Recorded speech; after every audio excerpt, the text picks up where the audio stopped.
और जो कहता है बाल लंबा लंबा रखेंगे लड़कियां बहुत जल्दी मेरे गिरफ्त में आ जाएगी, गलत बोलता है वो। तेल साबुन भी कम लगेंगे, इन्फेक्शन भी कम से कम आपके बाल में लगेंगे। प्रयास करें बाल को एकदम मेंटेन रखें। हेलो माय डियर्स, आप कैसे हैं? मैं ऐसा करता हूं कि आप स्वस्थ होंगे, मस्त होंगे, व्यस्त होंगे। तो मैं आपके स्वास्थ्य का चिंता करने वाला फिर से नया वीडियो लेकर के आया हूं, स्वास्थ्य के प्रति जागरूक करने के लिए।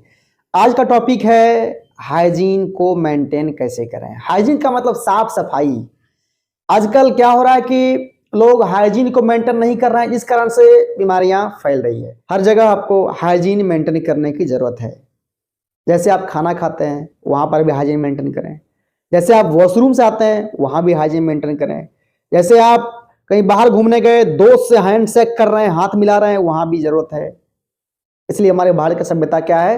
दूर से ही प्रणाम करने का, गुरु हैं झुक के प्रणाम करने का। जब आप हाथ धोते हैं तो उस समय हाथ धोने के तरीके होते हैं, उसको बोलते हैं हैंड वॉशिंग प्रोसेस। तो 6 स्टेप, कहीं कहीं 7 स्टेप। तो सभी स्टेप को हम वीडियो में बताएं, देख सकते हैं आप।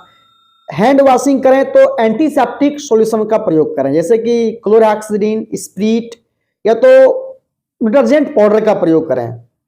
पहले समय में गांव घर में अभी भी मिट्टी का प्रयोग करते हैं। मिट्टी से होता क्या, जैसे आप रगड़ते हैं ना, तो रगड़ते हैं तो उसके जो छोटे छोटे कण होते हैं मिट्टी का, उससे आपके अंदर का जो बैक्टीरिया जो यहाँ का है, जो आ चुका है, वो सभी डेड हो जाते हैं। खाना खाने के पहले भी आपको हैंड वॉशिंग करना चाहिए, क्योंकि आप क्या मान लीजिए इसको छू दिया, आप कलम छू दिए, कलम फिर कोई और छूता है, इसको छूता है, तो उस पर जो बैक्टीरिया जो प्रेजेंट है वो आपके हाथ पे आ जाएंगे, और उसी हाथ से आप खाने लगेंगे तो बैक्टीरिया भी खाने के साथ में चल जाएगा अंदर में, फिर बाद में आपको इन्फेक्शन होना शुरू हो जाएगा। खाना खाने के बाद भी हैंड वॉश करें, क्योंकि आपके खाने का जो कण होता है तेल मसाला वाला, वो आपके हाथ पे लगा रहेंगे और उसके लोभ से बैक्टीरिया वहां पहुंचेगा। ठीक है, तो हाथ पे बैक्टीरिया पूरा जमा हो जाएंगे। जैसे कहीं पे चीनी गिरा हुआ है तो चींटी मक्खी ऑटोमेटिक आ जाते हैं, वैसे ही अगर हाथ पर खाने का कुछ कण रहेगा तो ऑटोमेटिक वहां पे बैक्टीरिया आएंगे, तो उससे दिक्कतें होगी। फिर बार बार बाल को ऐसे ना करते हैं, क्योंकि बाल पर बहुत सारा बैक्टीरिया होता है, वायरस होता है। क्यों? क्योंकि आप फेस को ढक लेते हैं, इधर ढक लेते हैं, पूरा हाथ पैर ढक लेते हैं, लेकिन आप ये बाल को नहीं ढकते हैं, तो बाल पर भी बैक्टीरिया आ जाते हैं। तो बाल को बार बार ऐसे ऐसे नहीं करते रहें। हैंड शेक करते हैं किसी से, हाथ मिलाते हैं किसी से, तो वहां भी सावधान रहें। हाथ मिलाने के बाद में आपको हैंड वॉश प्रॉपर तरीके से करना चाहिए, अगर जरूरत हो तब, अदरवाइज तो हाथ मिलाने से बचें।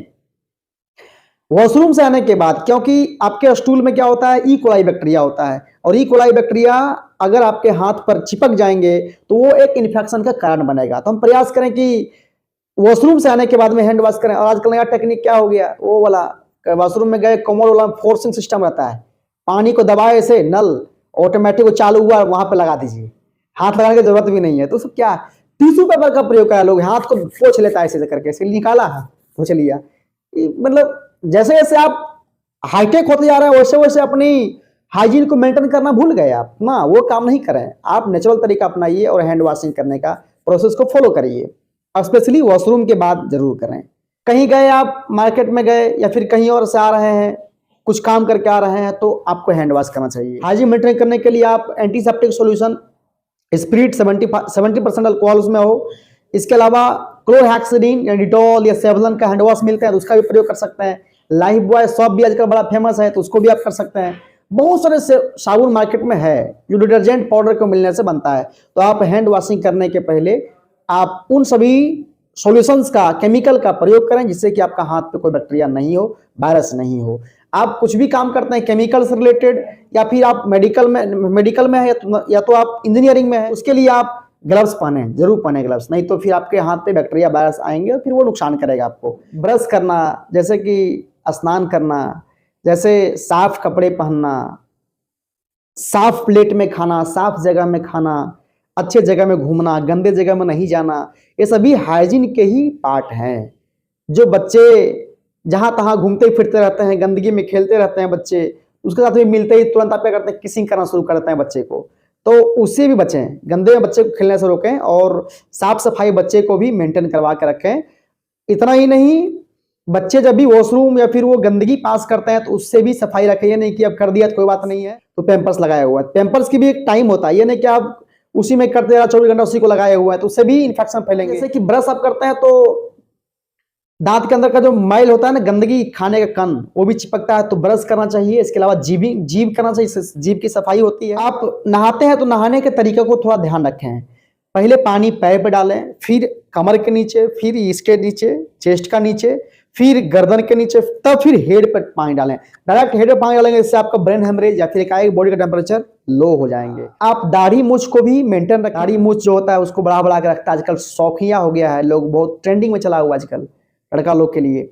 दाढ़ी मूछ भी आप सेव रखें। आप जब बाल रखते हैं तो बाल लंबा लंबा नहीं रखें, बाल में बहुत सारे बैक्टीरिया आ सकते हैं, वायरस आ सकता है, तो बाल को भी आप लिमिट मात्रा में बढ़ा रखें। जो कहता है बाल लंबा लंबा रखें, लड़कियां बहुत जल्दी मेरे गिरफ्त में आ जाएगी, गलत बोलता है वो, उसको नहीं पसंद करता है। लड़कियां तुरंत देखते बोलेगा ना ये छपरी है, लफुआ है, वो तुरंत ही कह देगा। तो बाल को मेंटेन रखें, सेव रखें, उससे लुक अच्छा लगेगा। तेल साबुन भी कम लगेंगे, इन्फेक्शन भी कम से कम आपके बाल में लगेंगे। प्रयास करें बाल को एकदम मेंटेन रखें। कपड़े साफ पहने, क्योंकि गंदे कपड़े पे बैक्टीरिया वायरस आ सकते हैं। दूसरे कपड़े ना पहने, दूसरे कपड़े दूसरे बॉडी में क्या इन्फेक्शन है नहीं है कोई पता नहीं है, तो हमें दूसरे कपड़े पहनने से बचना चाहिए। अंडरगारमेंट्स अगर लंबे समय तक हो जाए, पुराना हो जाए, फट जाए, तुरंत बदलें, लेट नहीं करें। नया नया अंडरगारमेंट्स पहने, नहीं तो फिर फंगल इन्फेक्शन होंगे और एक्जिमा यानी कि दाद वगैरह होने की संभावनाएं बनेगी। जो जेनिटल ऑर्गन्स के बाल होते हैं, हेयर होते हैं, आर्मपिट्स हेयर होते हैं, इन सभी को भी रिमूव करते रहें बीच बीच में, नहीं तो वो इन्फेक्शन का कारण बनेगा। इन्फेक्टेड एरिया में जाने से बचें, पॉल्यूटेड एरिया में जाने से बचें, और जहां पर स्मोकिंग हो रहा हो वहां पर जाने से बचें। आपको जानकारी अच्छी लगी होगी। हाइजीन मेंटेन करिए और स्वस्थ रहिए। आपका दिन शुभ हो, मंगलमय हो। बहुत बहुत धन्यवाद।